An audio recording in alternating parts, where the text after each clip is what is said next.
Well, okay, so we'll touch base on that again in a second, but so I remember the first time because I was, in my, I don't know, late 20s when I actually paid attention to this one conspiracy theory. And I was living in Florida at the time. It was my day off of work. I was just driving around and I happened to be, listening to this one talk radio show that I always listen to.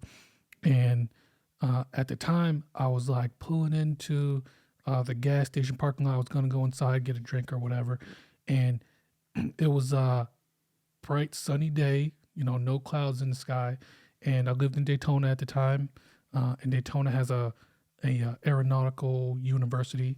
Yeah. Right there. So the guy on the radio was talking about that he believes that all the planes now that you see in the sky, he was like, there's a lot more, than we ever saw before. There's so many planes in the sky, and there's all these planes leaving these smoke trails. And he was like, so, but you know what that is, right? Chemtrails? Yeah, it's like chemtrails. And this was the first time, like I'd never heard that before. And like I said, I never really paid attention. And at the same time as this guy was talking, I remember I get out the car and I see like, a plane in the sky, with the, the smoke, and I'm like, I don't know, it just hit me, and I never forgot that. But now, wait, I'm actually curious. Who were you listening to? Was it Bubba the Love Sponge? I'm surprised that you that you know that. Is that who it was? Yeah. No, I'm a big Howard Stern fan. Yeah, and okay. Him and Howard are friends. Yeah, so yeah. So that's funny. But yeah, like I said, I never paid attention, and that was one that just stuck with me. And then I heard a bunch of different conspiracy theories throughout the years. So do you believe in that? Do you believe that passenger airlines are dropping chemicals over? I don't know. Now passenger airlines can dump fuel though. Yeah. And they've done it over people before, and there's been some health hazards. Oh, I didn't know that. That's because they take off their takeoff weight and their landing weight are two different things. Mm-hmm. And so if they just get into the sky and instantly have a problem, they got to turn around and come back down. Mm-hmm. Sometimes they got to dump fuel, otherwise they can't. Yeah. They can't land again. Oh, okay. Yikes. Okay, no, but I think I don't believe in that because I don't feel like, I mean, I know the United States government's done some pretty crappy things in the past. Sure. But nowadays, I don't feel like there's going to be a situation where the government is trying to kill the citizens. Even if you can, well, also going back to Bubba the Love Sponge, what he was saying was that whatever chemical they're dropping is to like weed out the weak ones, So, but I just don't feel like that is legitimate, that would never happen. I don't think that nowadays the government would do anything to like kill the citizens, kill the people.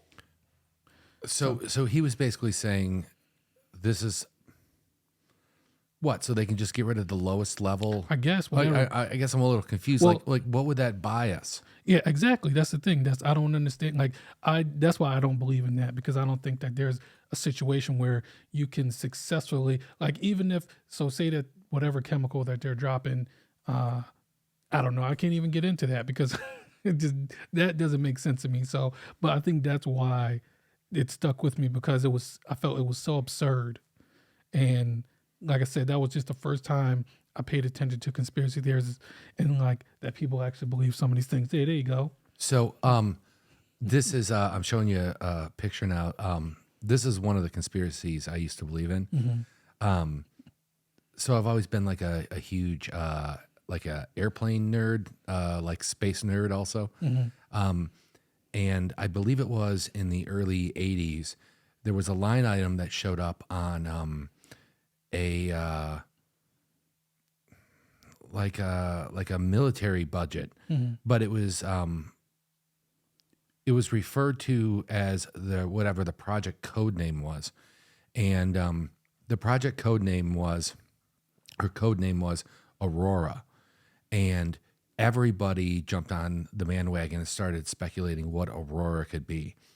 And they started saying how it was being tested out of Area 51 and it was a top secret spy plane. And maybe it had, for a while, people were saying things like maybe it had alien parts. Then people started saying that it was using a experimental engine called a pulse jet. And the proof is that people would take pictures of these and see how it's not like a steady stream. It's got a bunch of little rings in it. And they call it the donuts on a rope contrail. And they were saying this is an engine that is just like detonating every many times a second or something. Right. And basically that conspiracy went on until the 2000s, where then they, through a release of like a Freedom of Information Act, they said, yeah, they were developing an airplane, but it is not the Aurora. It's the B-2 stealth bomber. They called it Aurora at some point on paper. And the whole thing just reeked of conspiracy theories, though, or it started all these conspiracies because the deal is that code name was never supposed to be known to the public. That should have been redacted out of the thing that they gave. I mean, like, I'm sure Congress sees those things, but it should have not been seen. And it was like hundreds of millions of dollars. And so everyone was like, oh, it's got to be a secret airplane. And it turned out that it was, but it wasn't this weirdo, half alien, half craft. It was something that we had learned about years ago. They just thought, well, why should we admit to the code name? Because frankly, if people around the world believe that the United States government are hiding aliens and stuff, that just keeps them off the scent of what they're really doing, you know? Yeah, exactly. But as a kid, I even read about this like in Popular Mechanics or Popular Science, I think. Yeah. It was messed up.